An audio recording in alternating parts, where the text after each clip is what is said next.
yeah, there's a presumption of innocence. And in a lot of times we get to say as defense lawyers, hold your horses. We don't know the whole story here. Don't rush to judgment. But here, after 17 months, 1,200 witnesses and hundreds of thousands of documents and no credible rebuttal from anybody, and most of these witnesses who are making this case are Republicans. It's not a, we know the story and worked for him. Mm-hmm. We pretty much know the story. And so in my humble assessment, I've had many clients who were charged much more quickly and on far less evidence of crimes than we know exist here. So if nothing happens, to me, that's a void that will speak volumes about the fairness that exists in our federal criminal justice system. So we'll see.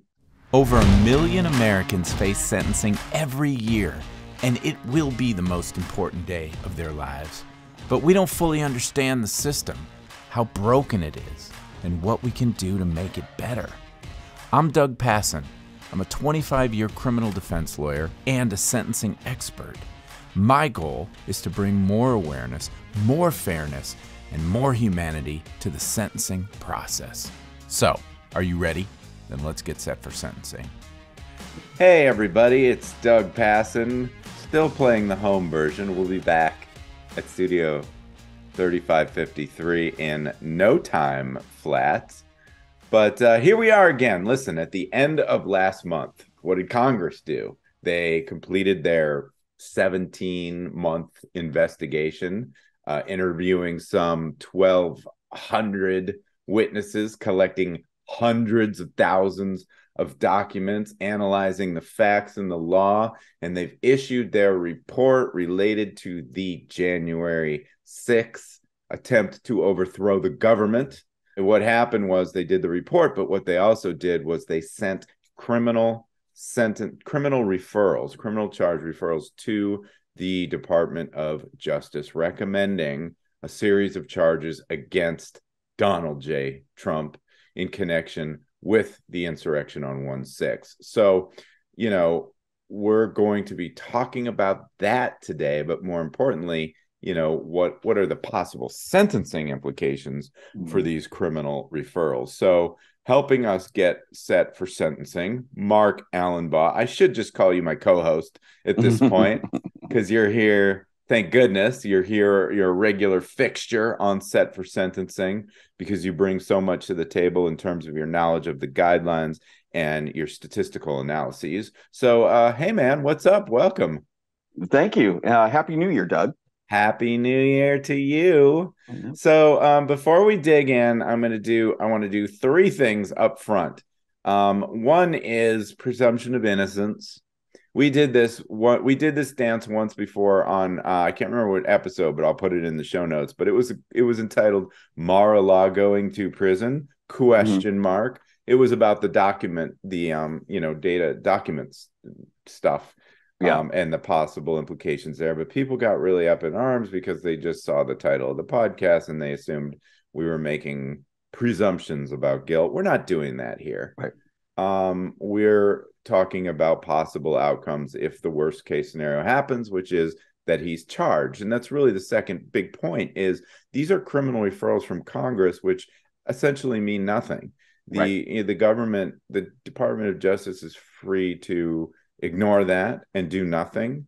They could adopt that and file these charges. They could file different charges, more charges, less charges, or, again, no charges at all. But we do think because it really is even historically significant that Congress would do this kind of criminal referral with this kind of severity against a former sitting president of the United States really merits having a deep dive conversation. So that's what we're going to do. And the third thing is, I think the word for the day is terrorism. Correct. Yeah. Correct. And that is because, what do? We analyze the sentencing guidelines, the federal guidelines, and there's a little known, little used provision in there called a terrorism enhancement, which could be the tail that wags the dog should these cases ever be charged. So we're really going to dig deep in that, and we're going to use the recent sentencings in the Michigan militia case the plot to kidnap Governor Gretchen Whitmer that went down during COVID, because two of those dudes just got sentenced again at the end of 2022, and the terrorism enhancement under the federal guidelines reared its ugly head. So we're going to kind of bring that into the discussion to see how things might shake out with Trump. So that's my setup. Tell me, where do we even start? Should we just I have Congressman Raskin, who, by the way, sick. He's battling lymphoma right now. He's undergoing treatment. Wishing him a speedy recovery and a lot of health in the new year. We're thinking about you. Should we just dig in? Well, he laid out these charges, so I figured we'd let him tell that part of this here. Let's let him tell it. The first criminal statute we invoke for referral, therefore, is Title 18, Section 1512C, which makes it unlawful for anyone to corruptly obstruct, influence, or impede any official proceeding of the United States government. We believe that the evidence described by my colleagues today and assembled throughout our hearings warrants a criminal referral of former President Donald J. Trump, John Eastman, and others for violations of this statute. The whole purpose and obvious effect of Trump's scheme were to obstruct, influence, and impede this official proceeding, the central moment for the lawful transfer of power in the United States. Okay, yeah, we didn't. Okay. And these referrals go beyond Trump. That John Eastman mentioned, for anyone who doesn't know, is one of the lawyers who helped mastermind this cockamamie scheme to overthrow the government. But take it away, Mark. Where do we start? Well, let's look at all the referrals here that the January 6th committee has sent over to the Department of Justice. So we saw the first one here in the upper left. That's obstruction of justice under 18 USC 1512. Then there's conspiracy to defraud the United States. We can see there on the right. That's the second referral. Second, we believe that there is more than sufficient evidence to refer former President Donald J. Trump, John Eastman, and others for violating Title 18, Section 371. This statute makes it a crime to conspire to defraud the United States. In other words, to make an agreement to impair, obstruct, or defeat the lawful functions of the United States government by deceitful or dishonest means. The third is conspiracy to make a false statement down there in the lower left. We make a referral based on Title 18, Section 1001, which makes it unlawful to knowingly and willfully make materially false statements to the federal government. The evidence clearly suggests that President Trump conspired with others to submit slates of fake electors to Congress and the National Archives. That's going to be a really interesting one. And there's two ways to actually violate the statute I'm going to talk about. One is just regular old making a false statement, and that carries up to 5 years of imprisonment. And making a false statement to like an FBI agent or a government official. But then there's another provision which is really interesting in this little felony, and that is if you make a false statement in conjunction with an investigation involving international or domestic terrorism, and we're going to talk about domestic terrorism here, then the statutory maximum instead of 5 years is 8 years. But that can also affect sentencing, obviously, and in a very significant way. And I'll get to that. But the reason why I'm focusing on this is a lot of folks or a lot of the talking heads on TV are focused on 1 or 4. This last referral here to incite an insurrection under 18 U.S.C. 2383. The statute applies to anyone who incites, assists, or engages in insurrection against the United States of America, and anyone who gives aid or comfort to an insurrection. An insurrection is a rebellion against the authority of the United States. Which is actually obviously rarely charged. And while that looks significant, and it is significant, where I think Trump has the most to worry about is with that conspiracy to make a false statement, that third referral there. Obviously, all of them are serious, but that third one is really where terrorism can raise its ugly head for him. So let's just look here on the second slide. This shows us what the statutory maximum are for each statute. So for that first one, for obstruction, we're looking at a 20-year stat max. For regular old conspiracy, we're looking at 5 years. For that 1001 false statement charge, as I was saying, it could be 5 years or 8 years if it was involving domestic terrorism. And then finally, that insurrection charge carries a 10-year stat max. And as you know, Doug, the way the statutory maximum penalty that a defendant can be held accountable for or is facing is not just any one of these or the highest of those, it's all of them added together. So what if the Department of Justice was to charge Trump with all four of these, Trump would be looking at least a maximum of 40 years in prison and maybe 43 if there was a charge, if the Department of Justice charges him with making a false statement with respect to an investigation or anything to do with domestic terrorism. That's a lot of time. And by the way, I say this all the time when you and I are together on the podcast, but Mark has prepared a lot of great visual aids, as he always does. So if you're just listening to this on the audio, you got two choices. One, hit the YouTubes, because we do the video version over there, but also we'll post these visual aids at the show notes, which are at www.setforsentencing.com. All right, keep going. Okay. So here, now this is where the kind of the rubber meets the road, the guidelines calculation. And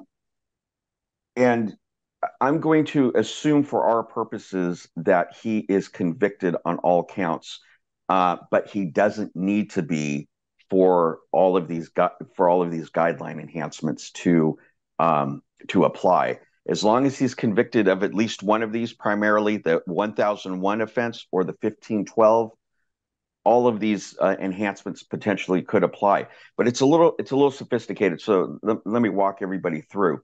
Yeah, so, and just to break down the sophistication to the simplest terms for people who don't remember, don't know this, it's really there's just two separate tracks for determining what the sentence would be. What we first had to look to the statute, which we just did, but then we have this whole separate animal called the United States Sentencing Guidelines. And anybody listening to this podcast knows exactly what we're talking about, because we talk about them all the time. But this is the first place that the system sort of shines a light on to look at what the ranges of sentencing could be. So now let's see, what do we got here with these guidelines? Okay, so assuming Trump is convicted of either the 1001, the false statement offense, or the 1512, the obstruction offense, or both, that's going to be sentenced under surprisingly, the obstruction guideline, which is 2J 1.2. And just as a quick aside, and I'd like to talk about them too, is the January 6th defendants. Right now, the federal government is prosecuting over 900 individuals for the insurrection that happened on January 6th. Most of those that have been sentenced so far have been sentenced under this guideline, 2J 1.2, for obstructing an official proceeding. So I'm fairly confident, given the history of how everything has been going with the January 6th folks, that this particular guideline will apply to Trump. So at any rate, it starts out with a base offense level of 14. Obviously, there was physical injury and property damage that was involved, so the guidelines tell the court to add 8 levels. And then, of course, this was very extensive in scope and planning. As you mentioned at the beginning of the podcast, this took 17 months for the January 6th committee to go through and interview thousands of people, and it was very sophisticated. And the thousands of documents that we see here. So that's easily going to apply. So that gets him right away up to a 24. And that brings him to 51 to 63 months. The guidelines are called or advise a 51 to 63 month sentence. Yeah. And of course, I'm assuming that Trump doesn't have any criminal history, which I assume is a safe assumption.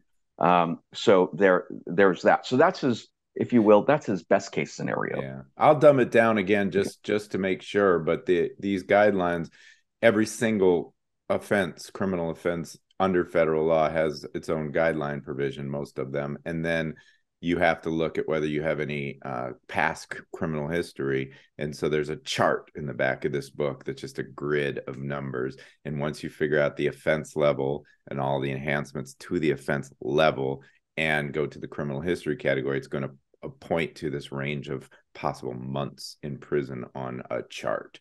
So you've got total offense level for these crimes at what, 24, it looks like? Correct, 24 for now. Right. For now. And assuming Trump has no criminal history, which he doesn't now, but there's other cases out there. Correct. So we're going to assume for now he's a category 1. For but now. If any of these other cases should come to fruition, again, presumption of innocence, but if any of these other cases come to fruition first, this could be much higher because his criminal history category raises it up. Yes. And for example, that if he was convicted in Georgia under Georgia state law first, and he was sentenced to serve more than a year in prison, now he's going to go from at least a category or a criminal history category 1 to a category 3. And he's also looking at some state a state investigation in New York. And if that goes before, that could add even more. So he could be looking at some significant criminal history here, depending on the order of prosecution. And what a nice bullet he's already dodged, because his company just got convicted of criminal charges. So if that would have been in New York, in the state, but if that would have been him along with his company, which I don't understand how it wasn't, but if that would have been him, he already would have had a higher criminal history at this point. So, but speculation, that's a lot of speculation. But it already would constitute relevant conduct anyway. We should talk about that too, because that once it's like defending your life. So if you ever make it to sentencing, the government's going to bring up everything you've ever done wrong, and it doesn't even necessarily need to be a criminal conviction. That's how federal sentencing works. Right. Could be interesting. All right. So here's going to be the big question: should Trump be convicted? And by the way, I'm assuming also that he's not going to plead guilty. So there's no acceptance of responsibility that I have in my calculations. And generally, you get 3 levels off for acceptance of responsibility if you plead guilty. And I might add, I think that's a very fair assumption on your part. I think so too. So the big issue is going to be, was this terrorism? And that is going to be the driver for his sentencing. And really, it's going to determine whether he has a slight opportunity of surviving his sentence or 0. If domestic terrorism is going to be, or any type of terrorism, and there's 2 different kinds here, or actually 3, but if any terrorism applies here, he's looking at a de facto life sentence easily. All right, so let's break this down. So before we get to the actual enhancement, there's a terrorism enhancement under the guidelines, but let's just talk about definitions, because most people, when they think about terrorism, they think about, bombing the World Trade Center or, crashing planes into buildings, whatever. I looked up just the dictionary definition of terrorism on the Googles. And it says the unlawful use of violence and intimidation, especially against civilians, in the pursuit of political aims. So that's a very basic definition of terrorism. Now, do you have handy? Because I do. If you don't, how do we define terrorism under federal law and these guidelines? Okay, so there are actually 2 terrorism enhancements in the guidelines. One is actually in the obstruction guidelines, and it's this plus 12 for domestic terrorism. And then there's this other enhancement, a separate enhancement for terrorism, for what's called a federal crime of terrorism at 3A 1.4. And they're both similar, but the 3A 1.4 one is more narrow in its definition. But before I get into that, so let's just look at what domestic terrorism is. And there's also international terrorism, and that's just domestic terrorism that occurs overseas. So we don't really need to get to that. So here is the statutory definition of domestic terrorism. It involves acts dangerous to human life that are a violation of the criminal laws of the United States or of any state. So it doesn't need to be a federal. The predicate offense does not need to be a federal offense. It could be a state offense. And it appears, and this is, it only has to appear. It just appears to be intended. That's very broad language. Appears to be intended to do three things: intimidate, or one of three things, I should say: intimidate or coerce a civilian population, similar to the definition that you read; influence the policy of a government by intimidation or coercion; and three, and this is what I think would most easily apply to what happened on January 6th, to affect the conduct of a government by mass destruction, assassination, hang Mike Pence, where's Nancy Pelosi, or kidnapping. We want to kidnap all these, members of Congress. They didn't have to happen for this to apply. Again, it just has to appear to be intended to affect the conduct of government by assassination or kidnapping. I think that clearly meets this here. Interesting. Yeah. I'm thinking about that in my head, just my lawyer brain. Kidnapping is a pretty broad definition, and really I've seen just any kind of restriction on movement. Well, they were all kidnapped then. I mean, that's the whole Congress was kidnapped. Essentially, I think legally you could make a case for it. It's not the sexiest, case from just a common sense perspective, but under the legal definition, kidnapping, I think, happened. The assassination, there were certainly calls for murdering the VP. I don't know if we can draw the line back to the president on that, but you might be able. It doesn't. Wait. Okay. Wait. Okay, you do not have to for this to apply. The term domestic terrorism means activities that involve all this conduct. It doesn't mean what the defendant did or what the defendant was convicted of. This is a very, very broad term. The defendant may not have been involved in any of this stuff other than the general activities. And if Trump was involved in this insurrection or made false statements that involved any of this stuff, then this applies. It's domestic terrorism. Well, the other aspect is not so much of what he did, but what he did not do. When all this chaos is unraveling, and there's one person who has the power to put a stop to it, and he doesn't. So I don't. If that's the standard and its activities, I don't think that's a hard case to make at all. It sounds like. So interesting. Okay. Yeah. Okay. So now just going back to the prior slide. So if the offense. So I'm sorry, by the way, I want people to understand too, when we're talking about whether these enhancements apply or not, this isn't about a jury trial. It's not about finding beyond a reasonable doubt. The level of proof here is quite minimal in the grand scheme of the criminal justice, apparatus, which is, I assume, preponderance of the evidence. Preponderance of the evidence. It's actually the lowest legal standard recognized in the law. And I say that with respect to sentencing specifically, because to prove anything at sentencing, it's just a preponderance of the evidence, as opposed to, for example, in a civil case where we always use preponderance of the evidence.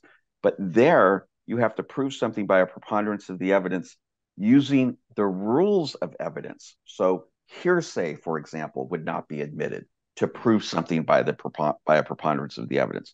But at sentencing, the rules of evidence do not apply. So hearsay and a whole bunch of other stuff, anything can come in to meet that bare minimum preponderance of the evidence standard. Yeah. So for people saying, well, this sounds like a stretch, they'll never be able to prove that. Au contraire, mon frère. The burden of proof is so low and there are no rules of evidence. So good luck with that. If they reach the threshold of getting a conviction on the count, then the floodgates open and all this stuff comes rushing in. And so I think this would be just a good point to make another quick side note to the January 6th convictions. I guarantee you that the federal government is going to assert that Donald Trump committed, or that his offense conduct involved domestic terrorism. Why? Because those 900 plus defendants right now that the government is prosecuting for January 6th, every single one of their plea agreements characterizes January 6th as domestic terrorism. Every single one. And those that did not plead guilty and those that went to trial and lost, every single one of the government's sentencing memos state that this was domestic terrorism. And one last thing, and I've looked at all of them.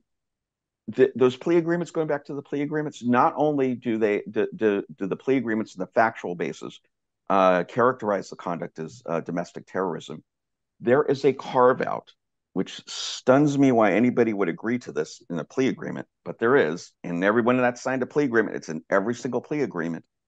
There is a carve out that allows the government reserved the right to argue for an upward departure under 3A 1.4 for the terrorism enhancement, the big terrorism enhancement. There's the baby terrorism enhancement that we just discussed with domestic terrorism, and then there's the big mega terrorism enhancement that I'm going to get to here in a second. Every single plea agreement that was entered to from the January 6th rioters, the government reserved the right to argue that enhancement applied, or an upward departure should be given equivalent to that terrorism enhancement. Now, oddly enough, just a quick side note, and side to a side, the government has never argued for that in any of the plea agreements, just kind of threatened it, but never has argued it yet, but has in some of the convictions. But the bottom line is the fact that in all the plea agreements and all the sentencing memoranda, the government consistently characterizes to the courts, all the judges, there's many judges that are handling these in the district court for the District of Columbia, it characterizes January 6th as domestic terrorism. So I think this absolutely is going to happen. The only question is whether the baby terrorism enhancement applies, which is still going to put Trump in prison for the rest of his life, or the big terrorism enhancement applies. And we're going to talk about that now, and also with the January or the Michigan defendants. Okay, perfect. Okay, so with the domestic terrorism, now if that applies, this is the baby enhancement for domestic terrorism under 2J 1.2. You would add 12. So we were already at a 24. So adding 12 offense levels, that's a huge jump. Gets us to 36. And so again, assuming Trump is in criminal history 1 by the time he's sentenced, his sentencing range would be 188 months, just over 15 years, to 235 months, to almost 20 years. So roughly 15 to 20 years is what the guidelines would recommend for Trump if he was convicted of one of these offenses, the lying or the obstruction, and the court believes this is characterized as domestic terrorism. He does not need to be charged. He does not need to be charged with domestic terrorism. This is a sentencing enhancement. Yeah. It just needs to be characterized by that. And again, some of the scholars may be listening to this and they might say, well, Mark, what about the false statements, the 1001 charge you were talking about? You said there's 5 or 8 years. 8 years, yes, if domestic terrorism was involved. They could charge it, and that just increases the sentencing enhancement, but they need not to. And frankly, they have no incentive to, because they would have to prove that. And that could be difficult to prove, or at least more difficult to prove as an element than as a sentencing factor, because if it's an element of the offense, now they have to prove it beyond a reasonable doubt. And but all the here's another great digression, which is if they did allege it and did prove it beyond a reasonable doubt, or couldn't prove it beyond a reasonable doubt, one would think that would be the end of the inquiry. But based on the way things are now with the guidelines, and hopefully this is going to change, because this is one of the biggest bones of contention we defense lawyers have about the guidelines, but that you can still do what, Mark Allenbaugh? You can use acquitted conduct at sentencing. So even if he's charged with the domestic terrorism prong of making a false statement, that 1001 offense, and he was acquitted of that, the judge can still use that throw that acquittal aside and say there's still a preponderance of evidence that this was domestic terrorism, so I'm going to treat it as domestic terrorism, and I'm going to give him this plus 12, even though he was acquitted of that conduct.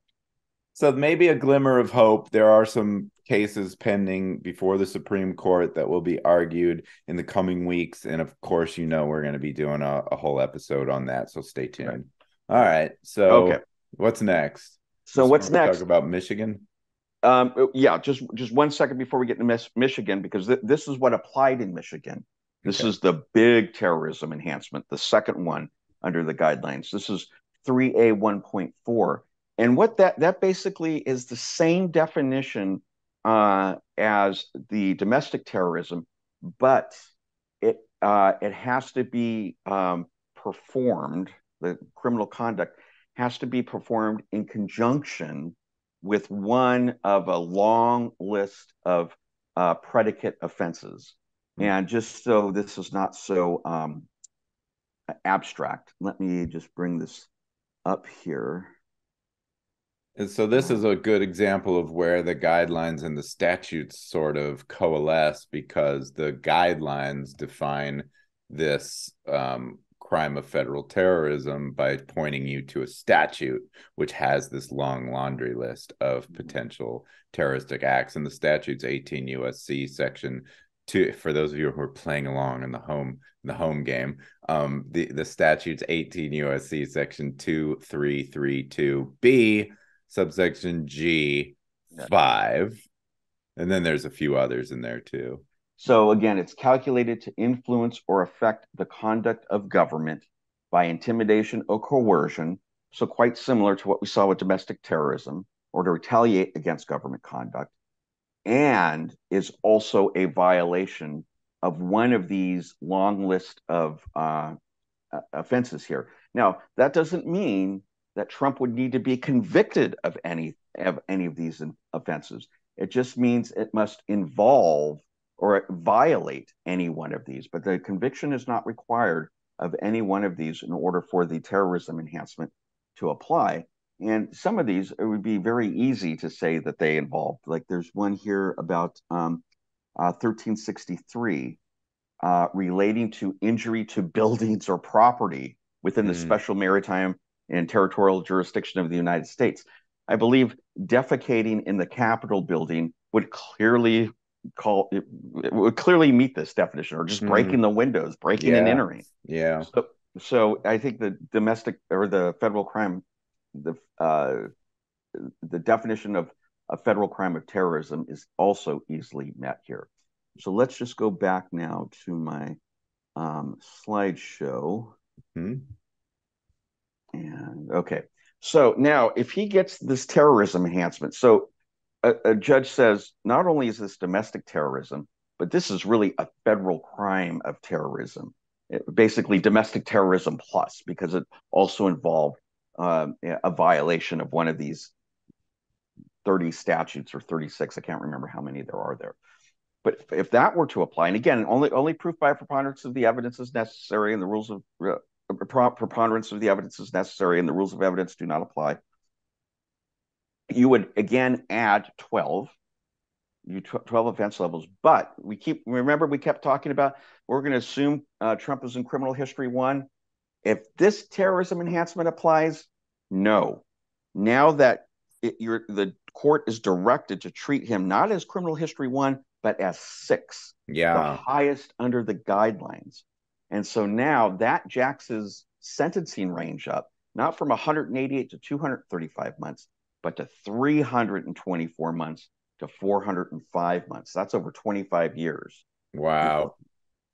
Yeah, I've only ever seen that a provision that just jacks your up criminal history. Even if you have no criminal history, the guidelines say we don't care. We're treating you as if you're the worst of the worst in terms of your life of crime. Is the what we call the career offender enhancement, Right. where people have multiple crimes of violence or serious drug trafficking offenses on their record. Right. So that's how serious That's this how enhancement. serious that enhancement. It's the biggest one in the guidelines, the largest one in the guidelines, this particular enhancement. And of course, it's rarely applied, no more than a few dozen times in any given year. I think it was only applied like 20 times or so last year. Actually, well, and yeah, go go ahead. ahead. Well, I have the stats. I forgot. Oh, of course you do. Yes. So yeah, last year was applied only 21 times, as we can see here. So out of That actually 56,000, seems like a lot to me. it does. It does. It does seem like a lot. Um, but It's going to be a lot more. yeah. But again, none of the 900 of the January 6th sort of underling prosecutions have gotten this enhancement yet, right? So that 21 doesn't reflect any of those dudes. Correct. Or And that's a big mystery to me, why the government would require them to plead guilty to a plea agreement that gives the government the allowance to argue for an upward departure for this terrorism enhancement, and not argue for it in any of the cases. That just blows my mind, except for a couple of the trials.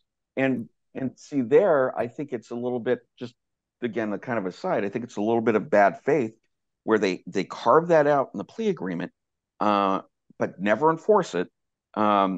But they do enforce it, if you will, but they do argue for it if somebody goes to trial. That's like a double, triple, quadruple trial penalty. Yeah. Because this enhancement is so. Yeah. And for those of you who don't know what we mean, we say the trial penalty. So most cases plead guilty because it's an inherently coercive process, starting with the way the laws are written and how punitive and mandatory minimums and everything else. But then the prosecutor has all the power. So, most people are forced to plead guilty. And guess what? Even some innocent people plead guilty because they're so worried about this trial penalty, which means if I exercise my constitutional right to remain presumed innocent and have a trial by jury of my peers and lose the trial, the outcome is going to be, in many cases, exponentially worse for you if you have the audacity to exercise your constitutional right to a trial. And so there's a lot of debate about whether that's right or wrong, because in some cases it's just pure punishment for you putting the government through the paces of the work of proving you guilty. And in other cases, though, and I think the Michigan thing that we're going to turn to is an interesting analysis of the two sides of the debate on the trial penalty. So let's go across back to the Midwest here to hit Michigan. So real quick overview of people who aren't following along. During COVID, there was a conspiracy by a bunch of, I guess you'd call them militia type people who were really upset about the COVID lockdowns and gun legislation and all the grievance stuff. And a group of men got together and plotted to kidnap the governor, Gretchen Whitmer, put her on trial, live stream that, and then maybe there was even talk of publicly executing her if she's convicted, whatever. But it was bad. And a bunch of people got charged, mostly federal, a couple of state charges. So just looking at the federal thing, I think there's like six people, three subsets we could actually do the comparison for, because I know how you love to do your data comparisons. But four of them went to trial, and in the first trial, two of them were acquitted fully and were free, and two of them were what we call a hung jury, which means they had to be retried. Those two are their names are Adam Fox and Barry Croft, and Fox and Croft had their second trial. This time they're convicted, and they too both just received sentencing last month in December of 2022. One defendant, Adam Fox, got upwards of 16 years Then Barry Croft, his co-defendant, got upwards over 19 years. And the Terrorism Enhancement was a character in this drama of sentencing. So tell me about that. Well, the terrorism enhancement was applied to both of them.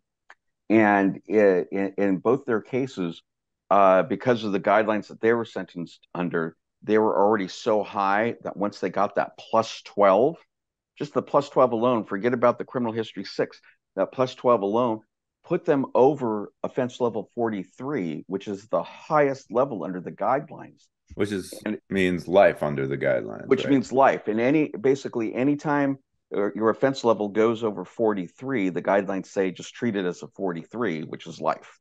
And so what the guidelines recommended with respect to both of them was life in prison. And that's actually what the government wanted. The government advocated for life in prison for both of them. Let's pause there, because that to me is pretty significant.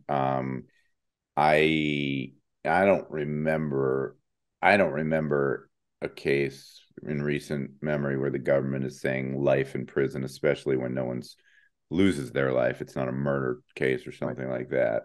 And I have just one of their government sentencing memos pulled up, but just to kind of encapsulate how strongly the government felt about that and how strongly they were advocating to put these men in prison for the rest of their life. A term of life in prison applies here. The court has wide discretion at sentencing, but Congress, by authorizing a term of life in prison, and the Neutral Sentencing Commission, by advising a term of life in prison, applies here, sends a clear message of just how serious a sentence is warranted for Fox. Public officials should never have to worry for their safety or the security of their families because of the hard decisions their jobs require. If our elected leaders must live in fear, our representative government suffers. A plan to kidnap and harm the governor of Michigan is not only a threat to the office holder, but to democracy itself. The sentence imposed by this court should reflect the incredibly dangerous threat posed by Adam Fox and Barry Croft's attempt to light the fire of a second revolution. The words of President Gerald R. Ford spoke at his inaugural, of all the historical figures to quote, but it's Michigan. It's Michigan, though. Oh, that's true. So, they lost. That's their favorite son. Gerald Ford is a Michigander. But the words of President Gerald R. Ford spoke at his inauguration are etched on the entrance to the federal courthouse. Quote, "Our Constitution works. Our great republic is a government of laws and not of men," end quote. This court sentence should affirm that message by demonstrating the rule of law will defend itself against political violence and anti-government extremism. So that's the government's position. Now, keep in mind, this is these aren't the prosecutors in the 1-6 stuff. Yeah. It's Michigan, but it is basically the same office. It's the Department of Justice. These are United States attorneys. So to the extent we can glean sort of the mindset of how the Department of Justice feels about these kinds of interference with governmental functions and threats to people's lives. And nobody got hurt in this case. It was all bunch talk and a little bit of planning. And no property was destroyed. No property was destroyed. So the fact that the government is going full board asking for life sentences with this language and this rationale, to me, is portends something. If these, for these other cases, I don't know. Maybe I'm reading too much. Well, no. I think you're reading it. I think you're reading it correctly. I think that what this demonstrates is unwarranted sentencing disparity and how much pool that the government has in determining ultimately what the sentence is. And the fact, go ahead. The fact that these guys in Michigan that committed an offense that did not involve any property destruction and did not involve the death or injury to anybody are facing near life terms. I did their life expectancies. I'll show them to you in a second here. But these guys are basically going away for, if not the rest of their life. Well, Croft is going away for the rest of his life, and Fox almost for the rest of his life. You contrast that with those that have been sentenced in J6, especially the ones that went to trial, and it's arguably worse conduct, because not only was there a lot of property destruction, over $2.6 million so far in property destruction, but people died, people were injured, and law enforcement. But and to me, here's the big distinction about so far most of those folks, with the exception of the Oath Keepers and the seditious conspiracy people, they were the followers. They just kind of followed the mob and did these things that got them in trouble. But the leaders have yet to be held accountable. But in Michigan, these two guys, Fox and Croft, they were looked at as the ones who planned it, organized it, led it, and motivated it. So that to me is interesting. But ours is not a system of justice where foot soldiers go to jail and the masterminds and ringleaders get a free pass. But also for you and your statistics, they didn't get life sentences. They got significant downward variances from the applicable guidelines. So just like the ones we did, but Avenatti and the Chrisleys, they all got serious, significant part. Now, I think the court did say, yes, this is terrorism, and yes, that enhancement applies, but I'm not going to give what the guidelines say I should give. I'm going to give what I want to give, which was the 16 and the 19. So what do you think about that? Well, here, this is Fox we're looking at right here. And let me see if I can, there, I got to move that. Okay. So yeah, Adam Fox, his projected release date, and this is based upon, I don't know how much time he's already been in. I assume that he was remanded. But this goes off that he's just going to be remanded, or was remanded at sentencing. So assuming he was remanded at sentencing, and also assuming the common 15% off for good conduct time, his projected release date is sometime about mid-2036.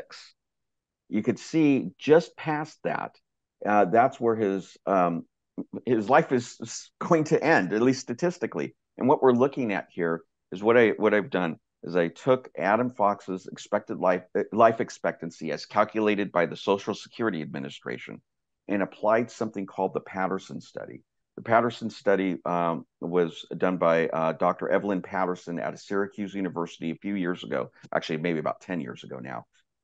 And according to, this was a peer-reviewed published study that found that for every year that an inmate serves in prison, he can expected on average to lose 2 years of life expectancy. So every year in, he loses 2 years of life expectancy. So as of today, Adam Fox is 39 years old. According to the Social Security Administration, his life expectancy is 81.5 years.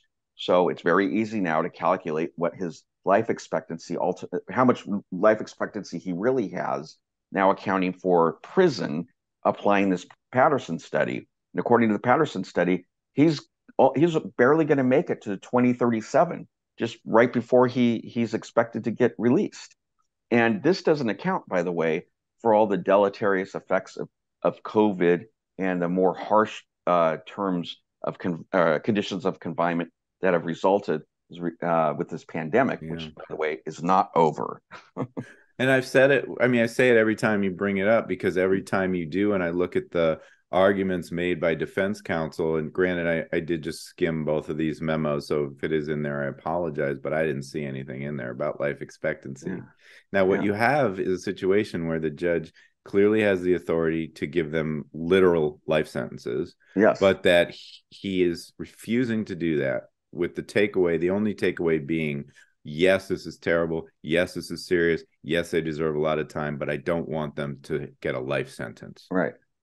And well, guess what? Exactly. Yep. So so if that's motivating a judge, and I think it does motivate judges in many cases, I want to punish you, and I want to punish you hard, but I don't want you to die in there.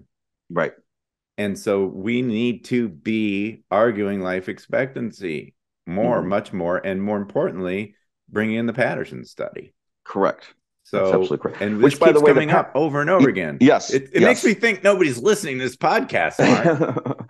Well, the Patterson study, some people are, because the Patterson study not only has been cited in several federal courts, including the Second Circuit Court of Appeals, but also in about 4 or 5 state Supreme Courts now, cited as persuasive authority when they've been looking at overturning sentences because they're excessively long and they're de facto life sentences and things of that nature. All right. So how about Mr. Croft and his? So let's because he got more time. He got over 19 years.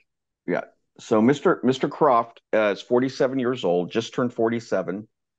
His life expectancy is 81.7 years. So applying the Patterson study to him, and assuming he's incarcerated today, first day of 2023, he's expected not even to make it to 2035.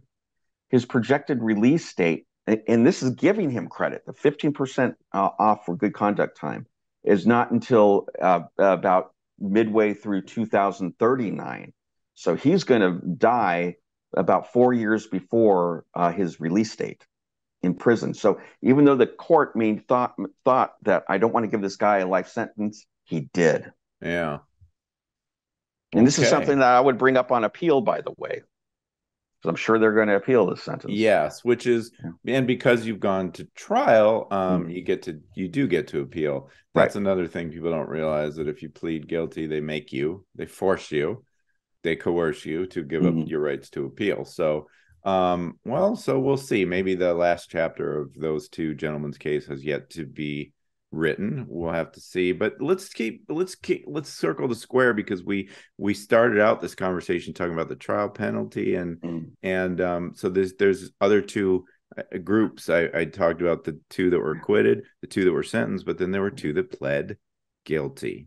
And I'll focus on one in particular because it's the case I'm most familiar with, and it was Ty Garbin.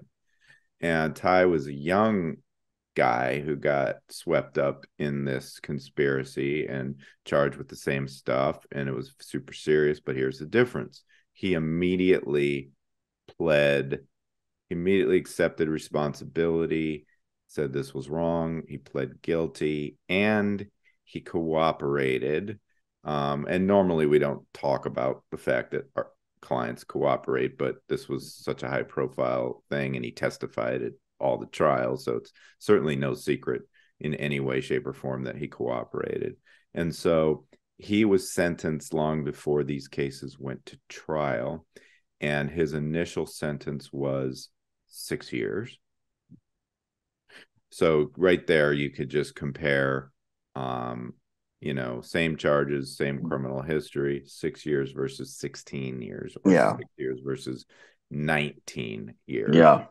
And the sort of end of that story is there's something called a Rule 35 motion, which is a cooperation that a person can offer after they've been sentenced that could lead to further reductions in their sentence after they've already been sentenced. So even though he got 6 years originally, which was a pretty fantastic sentence given the alternatives, given the possibilities, but after the trials of Croft and Fox, he gets resentenced. The government files this Rule 35. His sentence is then reduced to 30 months, 2.5 years, and he's home for Christmas. Which is just an incredible result, and one that was thoroughly warranted, I think, just based on the totality of facts and circumstances. But it makes your job a little difficult, I think, from a statistical, just a data point analysis. And one of the defense lawyers in these cases even brought that up in his sentencing memorandum to say, this idea of treating similarly situated people with similar crimes and similar history is very important. Ostensibly, that's why the guidelines were created in the first place, to create sentencing parity.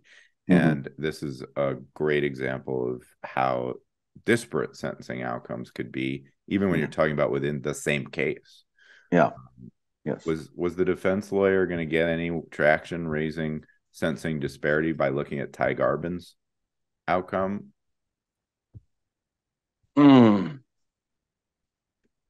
Well, in what sense? I mean, traction with respect to what exactly? I mean, I I guess mean, it felt to me like you got to make these arguments, but it yeah, felt like apples to oranges in the sense that how do you compare a dude who pled guilty right away and cooperated right. versus the Well, dude who pled not guilty and went through two trials? And and now I understand. I'm sorry, and you're right, yeah, Doug. I don't think he would get a lot of traction off of that because the whole point of disparity or parity isn't among defendants in a case. It's nationwide, and the circuit courts of appeal are uniform on that. That when you're looking at statistics and you're looking to try to avoid unwarranted disparity or encourage warranted parity, you have to look at nationwide statistics, not just looking at this defendant. In my case, he pled guilty and he cooperated, and I went to trial, but I shouldn't get, I should get the same sentence as him. That's never going to work. Yeah, that's not the point. That's not the data set that courts are to look at. And plus, to your bigger point, it's very easy to distinguish those individuals. It's very easy to say that this is an unwarranted disparity. This is warranted disparity because someone who pleads guilty and provides cooperation is ostensibly far less culpable than someone who went to trial and still denies that they committed a offense. and this sort of trial penalty, if you want to call it that, is baked in the cake and the guidelines under Mm-hmm. the acceptance of responsibility levels. Because if you plead guilty, the guidelines automatically give you 2 or 3 levels off. Well, there's another place, right? And there's another place where it's baked into, and it's not really in the guidelines, but it has occurred, and this is probably for another show, but it has occurred since the guidelines have been made advisory, and that has to do with this whole downward variance concept. Those that plead guilty more frequently get downward variances of a larger degree than those that went to trial. Now, the baked in trial penalty is just 2 or 3 levels in the guidelines, but you see an even bigger disparity when you're talking about variances. That those that the plead guilty get, as I said, more frequent variances of a bigger degree than those that go to trial. And very often, those that go to trial don't get variances; they get a Mm-hmm. guideline sentence. And so Mm-hmm. there's another form of trial penalty that's arguably even bigger. So it's just so interesting the many ways you can come at this because both of these Yeah. Michigan dudes did receive a significant downward variance, but they Yes. still got ridiculously greater amounts of times. It's just more rant. I just think it's just more of the same takeaway of the kind of random. The more Correct. you look for certainty, the more the only certainty you find is that there's zero certainty. Right. Right. But that's kind of interesting. And I will say, make one quick note about sentencing videos for the simple fact that the reason I can say that I'm familiar with Ty's case is because I did produce the sentencing video for his case, which had it appeared to be a huge impact on the outcome of the sentencing. So I usually don't get to talk about that because we don't make these public. But this was one of the rare cases where the attorney and the client themselves chose to make the video publicly available. So it's on YouTube. I'll put a link in the show notes. Anyone can Yeah. see it. But I think one of the reasons is that was part of Ty's redemption story. This idea that he essentially became radicalized during COVID, and with the internet and the company he was keeping became super susceptible to these really kind of this wacky rhetoric and these, this planning of these crazy events. Yeah. And you kind of go down into this rabbit hole, and he had come out of that fog and has kind of become in some ways like a spokesperson or some using his own experience to help others to make sure that young people like him don't follow in the same path because it leads nowhere good. And so there's a lot of interesting there are witnesses in there from a group called Parents for Peace, which is essentially like deprogramming people who get involved in terrorism. Yeah. And a lot of it was formulated during the time when it was radical Islamic terrorism that we were talking about, not domestic terrorism. but this is a thing and it's not going away and we need to deal with it. And Ty has kind of been a shining example of that. So the fact that he's out and has at least the prison aspect of this crime in his rearview mirror makes me very happy. I think it's the absolute right result, by the way. So that's my 2 cents on sentencing videos and the case. We got to bring it back to the criminal referrals. And it's interesting, language matters, right? I'm surprised that we don't utter the words terrorism more than we do, or that the powers that be don't call this what it is, because the Justice Department has been calling it terrorism for the whole way through. Yes, exactly. At least in their pleadings. And their exactly. And as Merrick Garland has said, Justice Department speaks through its filings, through its pleadings. And it's been speaking very consistently that it thinks this is domestic terrorism. So, are we able to do predictions? Sometimes we do predictions. Well, there's just one more slight iteration I'd like to go through. Okay. And this is with the leader, Trump. And as you had mentioned earlier, like with respect to I had a problem with the disparity in sentencing between the Michigan guys and the J6 defendants.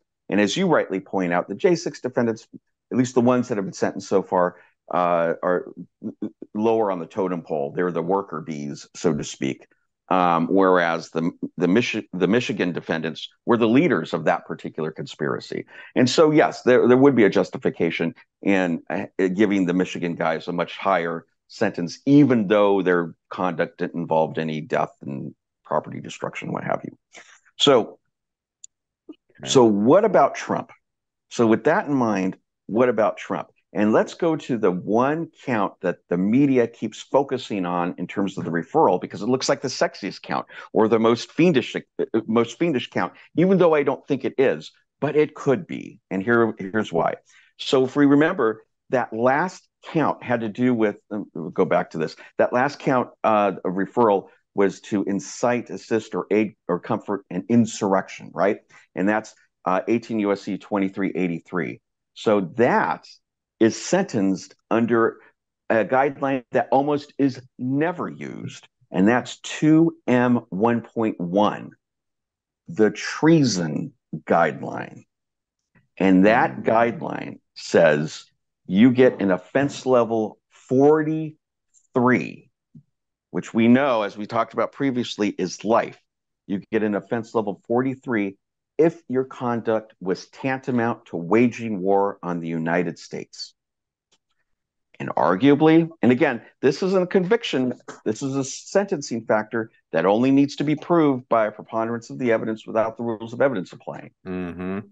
Arguably here, this would be tantamount to waging war on the United States. Wow. Under this particular guideline for this particular offense conduct. Now, as we know, as we said before, the insurrection count only brings a 10-year stat max. And as we also know, if he gets convicted of all 4 of those offenses, and we're assuming just those 4, DOJ could charge whatever it wants and charge him with 40 counts. But assuming just these 4, he's looking at up to 43 years maximum term. So the judge cannot sentence him to more than 43 years. So what ends up happening is if he gets convicted of that count and the court thinks it's tantamount to waging war, you can forget about all the domestic terrorism and all that other stuff. It doesn't matter. He's going to get a 43-year sentence. At least that's what the guidelines are going to call for, is a 43-year sentence. And so let's look at his life expectancy. Good. That was going to be my next question. 76 years old this dude is right now. Yeah, he's 76 and a half. His life expectancy is 87.4 years. So if he started serving today, he's not going to make it to 2027. Why is his life expectancy so much better than those young dudes? They were like 81 or something like that. Yes, well, the reason why, because his health is excellent. Because no. That's it. Just statistically speaking, once you survive so many years in life, as opposed to prison, you get bonus. You get bonuses, time. Basically. Yes. Your life expectancy actually starts to increase a little bit. Now, it's not arithmetic. It's not an arithmetic increase. It's like a reverse geometric increase, but whatever. Well, guess what? My dad is an avid listener to this podcast, and he'll be super excited to know this because he turns 80 on January 15th. Happy birthday, Dad! You just got bonus. You got bonus time on yes, the life he did. Well, happy birthday! chart, and I'm happy to hear that. That means that Dad'll be around for a lot longer. Okay, go ahead. Yeah. Okay, so with that, even though Trump gets bonus time, bonus life expectancy, that's going to be used up in about 3 years. So everything that we talked about arguably is academic when it comes to Trump, because even if none of the terrorism enhancements apply, even if none of the if there's no waging war and all that stuff, he's still looking at a guideline sentence that's beyond his life expectancy. And again, I think all the stuff, at least all the terrorism, at least the baby terrorism enhancements can apply. But any sentence basically over 3 years is going to use up the rest of his life expectancy, and he'll die in prison. So if he's charged, again, presumption of innocence, and when his lawyers have thoroughly listened to this podcast and digested their job and make this argument, then the judge is going to have quite a dilemma on his or her hands, which is to say anytime, especially by the time the case goes to trial and everything else, anytime I could give him a year or two, and it still could be the end. So it still could be the end. What does a judge do with that? That's going to be super, super interesting. Yeah. And again, it's all speculation, but so interesting. And Dad, the takeaway is don't do anything that gets you thrown in prison, because then all bets are off. So just keep doing you. And happy birthday. So, boy, oh boy, man, I guess I would love to know your take. I mean, I know it's just, putting your finger in the air and seeing if the wind is blowing at all, no matter which way the wind is blowing. But are we gonna see any of these charges that are referred by Congress materialize into an actual indictment at the DOJ? Well, listening to the talking heads that know more about the inner machinations of the DOJ currently, it seems likely. It seems likely within the next 3 months that Trump will be indicted. The real question then becomes, is he remanded?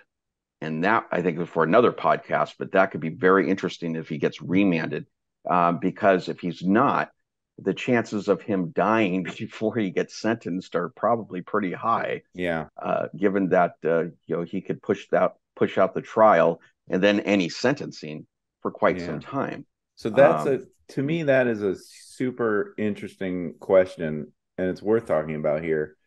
Remanding means, is he going to have to be in jail while his case works its way through to trial, which could take years, a year or two. It would probably be quicker than that. But, and the question then becomes, are there two systems of justice here? Because there's a statute that applies for whether someone can be released pre-trial. And there is a presumption in favor of release, but if these charges are what they are, they're going to be super serious. But the two main drivers are you a flight risk, and are you a danger? And for a dude that's got his own plane and international contacts of the highest order, more than we would ever see in any case, because that's what this, there's a presumption of detention in drug cases, in high-level drug trafficking cases, for the simple fact that Congress made the assumption that if you're a drug trafficker, you have high-level foreign contacts and access to cash and the ability to flee. And nowhere could you make a stronger argument in favor of that than in this case with this particular person. So flight risk is a fucking no-brainer. Yes. And danger, I think that's a whole other issue, but those are arguments that could easily be made as well. And then the judge has to simply determine, are there less restrictive means beyond incarceration that would secure their appearance and the safety of the community? And so the judge could do, say, house arrest. So the former president could be wearing an ankle bracelet with electronic monitoring. He might be locked in his little palace down in Mar-a-Lago while everything happens. And my guess is those are the more likely scenarios, because you can't put a former president in custody without worrying about, the safety implications every day for him. Well, it would be unmanageable. I think that the court will find that he is too much of a danger to the community by easily clear and convincing evidence. If he's on home confinement, house arrest, or home detention, waiting trial, he's going to incite more riots. He's going to incite more anger. He already got an army to storm the Capitol. If he's sitting in Mar-a-Lago, there's no way to stop him from doing the same thing, either directly or through intermediaries. And, Trump does not like to follow the rules, as we know. So even if he is granted bond, probably a week or two until he violates it and he gets revoked. Well, maybe we do a separate podcast, because I think it would be really instructive to look at some of the super high level terrorists who were charged in connection with 9/11, because part of that was putting them in a situation where they could have no contact with any outside sources that could incite or plan or promote or do all of that. Even the lawyers in those cases were under enormous restrictions on how they could communicate. And one of the lawyers I recall, I think it was Mary Stewart, got charged. She was charged with providing material support to a terrorist organization, because she had apparently been caught giving or taking information from her client and bringing it to the outside and facilitating the communication between her client and the outside. And that I believe that went all the way up to the Supreme Court, as I recall. Yeah. And it was affirmed.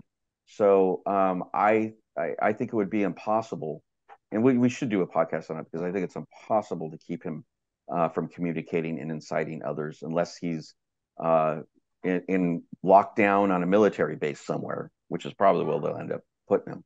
Well, and you only need to read the tweets or the truth things he's been doing since the criminal referrals. You see incitement arguably all over those too. And the bail thing is what I say is this two systems of justice, whether that applies, because we've all had clients who have been detained pre-trial with far less justification than exists here. So if he is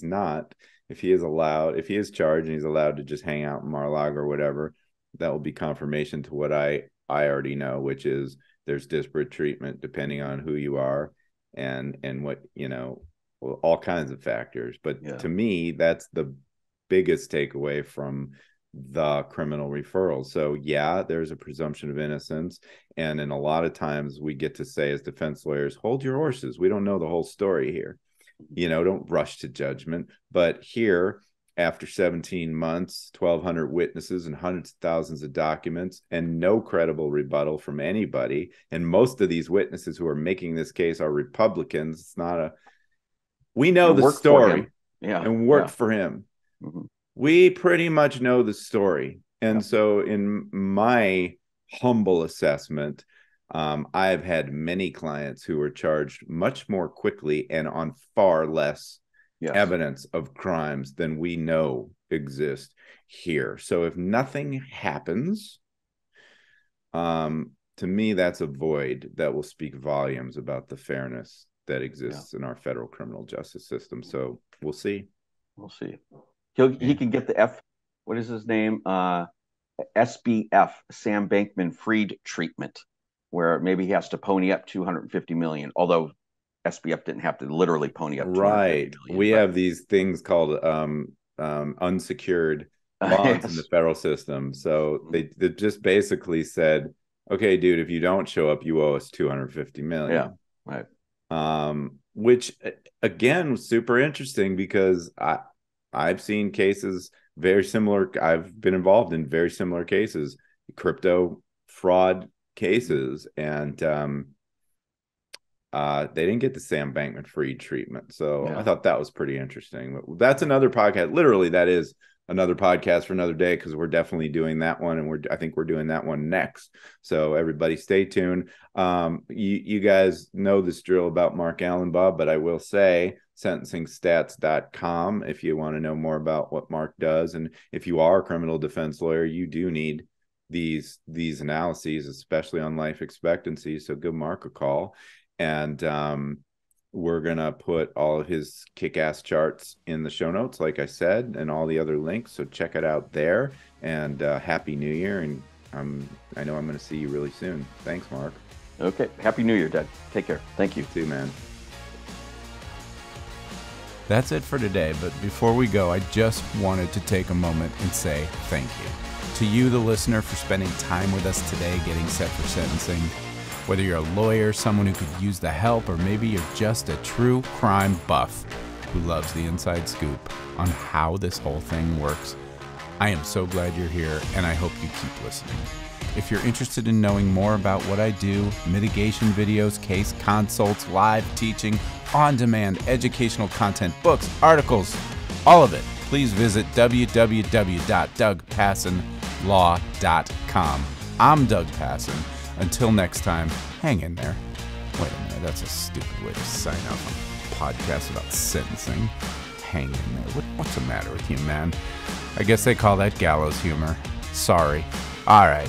Well, I will see you next time on Set for Sentencing. Bye-bye.